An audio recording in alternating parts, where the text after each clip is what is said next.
mabilis at masayang intro music. Hey there, Smart Pinoys! Madalas ba nating makita na yung maliit nating bakuran o terrace nagiging extension lang ng bodega, tambakan ng lumang bisikleta, mga timba o di kaya'y sampayan na walang katapusan? Sayang na sayang, di ba? Isipin nyo, yung maliit na espasyo na yan, pwedeng-pwede maging paborito ninyong tambayan, parang sarili nyong mini resort.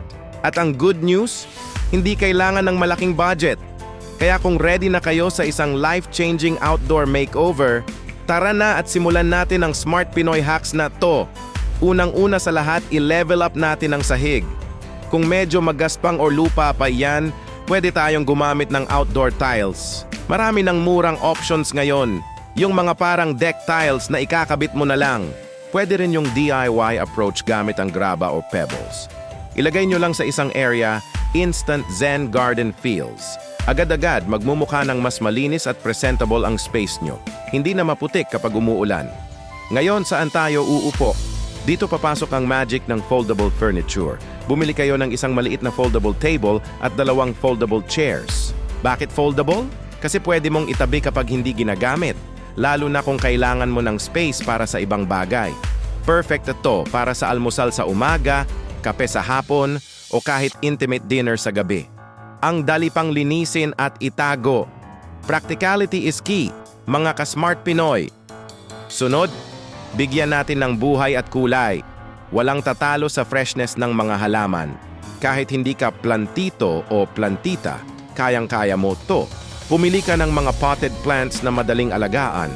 Isama mo na rin ang mga hanging greens para ma-maximize yung vertical space mo.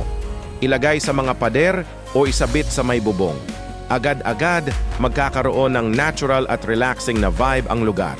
Para kang nasa isang garden cafe. At bonus pa, nakakatulong pa itong magpalamig ng hangin. Pagdating naman ng gabi, paano natin gagawing cozy ang ambiance? Lights, camera, action. Pero hindi kailangan ng mahal na electrical wiring. Ang solusyon, solar lights o fairy lights. Yung solar lights, isusuksok mo lang sa paso o sa lupa at kusa na yang iilaw pagsapit ng dilim dahil nag-charge ito sa araw. Tipid sa kuryente! Yung fairy lights naman, ipulupot mo lang sa halaman o isabit sa pader. Instant romantic feels. Ang mura lang nito pero ang laking pagbabago ang dala sa gabi. At syempre, sa Pilipinas, laging mainit o di kaya'y biglang uulan. Kailangan natin ng proteksyon. Kung walang bubong yung area nyo, pwede kayong mag-DIY ng canopy gamit ang tela at ilang kahoy. Pwede ring bumili ng malaking garden umbrella. Bukod sa proteksyon sa init at ulan, nagdadagdag din ito ng resort vibe. Para ka talagang nasa beachside cafe habang nagkakape. Ayan, 5 simpleng hacks lang. Bagong sahig, foldable furniture, maraming halaman, tamang ilaw at proteksyon sa panahon. Mula sa isang magulong tambakan, ngayon may sarili ka ng relaxing outdoor sanctuary. Hindi kailangan gumastos ng malaki para magkaroon ng magandang space sa bahay. Konting pagiging resourcefulness at creativity lang, kayang-kaya. Sana na-inspire kayo sa outdoor makeover ideas natin ngayon.